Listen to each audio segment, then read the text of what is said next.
Ethanoic अम्ल CH3COOH के 75 gram benzene में विलेन की मोलरता की गणना ज्ञात करना है। एथेनोइक अम्ल C2H4O2 का मोल द्रव्यमान निकालेंगे। पहले फार्मूला वही रहेगा, जितने अवयवी हैं उनके अनुभार और मोलों की संख्या को जोड़ देंगे। यहाँ पर कार्बन 2 हैं, द्रव्यमान 12 प्लस हाइड्रोजन का द्रव्यमान 1 है, कितने 4 है, तो 1 × 4 प्लस ऑक्सीजन कितने 2 और द्रव्यमान है 16, तो 16 सभी को जोड़ने पर निकल जाएगा यहाँ पर 60 ग्राम पर मोल। इस प्रकार हम एथेनोइक अम्ल के मोल को ज्ञात करेंगे। तो कितना आपने को दिया है 2.5 ग्राम एथेनोइक अम्ल है और इसका मोल द्रव्यमान कितना है 60 ग्राम, कितना है 60 ग्राम है पर मोल। इस प्रकार से हम एथेनोइक अम्ल तो है उसके मोल निकालने के लिए दिए गए मात्रा 2.5 ग्राम एथेनोइक अम्ल बटे द्रव्यमान कितना है 60 ग्राम, तो ये कितना निकल जाएगा 0.0417 मोल। इसी प्रकार हम बेंजीन का किलोग्राम में द्रव्यमान ज्ञात करेंगे। बेंजीन का किलोग्राम में द्रव्यमान बराबर कितना है बेंजीन 75 ग्राम बेंजीन किलो में, तो 75 ग्राम बटे 1000 ग्राम प्रति किलोग्राम तो जाएगा 75 × 10⁻³ यहाँ पर एथेनोइक अम्ल की मोलरता ज्ञात करनी है। तो यहाँ पर एथेनोइक अम्ल के मोल बटे बेंजीन का किलोग्राम में अंतर करना है। तो ये कितना है हमारे पास में एथेनोइक अम्ल के मोल कितना है 0.0417 मोल इंटू 1000 ग्राम प्रति किलोग्राम और ये कितने में 75 ग्राम में इनको निकालना है। 75 ग्राम में कितना हो जाएगा ये 0.556 मोल प्रति ये निकल गया किलोग्राम। ठीक है, इस प्रकार से हल हो गया।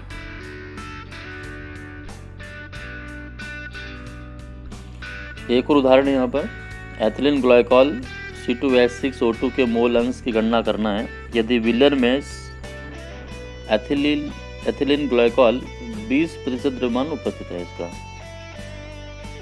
तो हल इस प्रकार होगा इसका। माना कि हमारे पास 100 ग्राम विलेन है।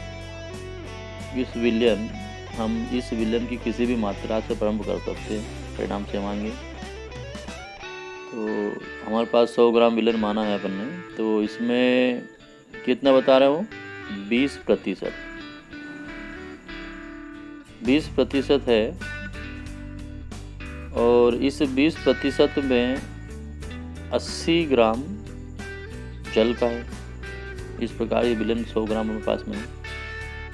पहले हम यहाँ पर एथिलीन ग्लाइकॉल का मोल ज्ञात कर लेंगे। तो एथिलीन ग्लाइकॉल के मोल बराबर 20 ग्राम बटे 62 ग्राम मोल। 62 ग्राम कहाँ से आया ये आया है एथिलीन ग्लाइकॉल का आणविक द्रव्यमान। ठीक है, फार्मूला वही है, जितने अवयव है कार्बन हाइड्रोजन और ऑक्सीजन के आणविक द्रव्यमान निकालने के लिए इन सबको जोड़ देंगे तो ये एथिलीन ग्लाइकॉल का आणविक द्रव्यमान निकल जाएगा। जो कितना 62 ग्राम। इस प्रकार हमें ये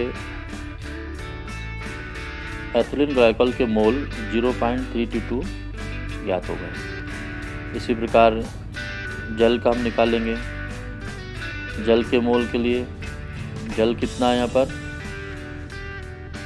80 ग्राम, ठीक है, और जल का आणविक द्रव्यमान कितना 18 ग्राम पर मोल। तो टोटल जल के मोल अपने पास निकल जाएंगे 4.444 मोल। इसी प्रकार यहाँ पर हमको निकालना है मोल अंश। पहले हम निकालेंगे एथिलीन ग्लाइकॉल के निकालेंगे।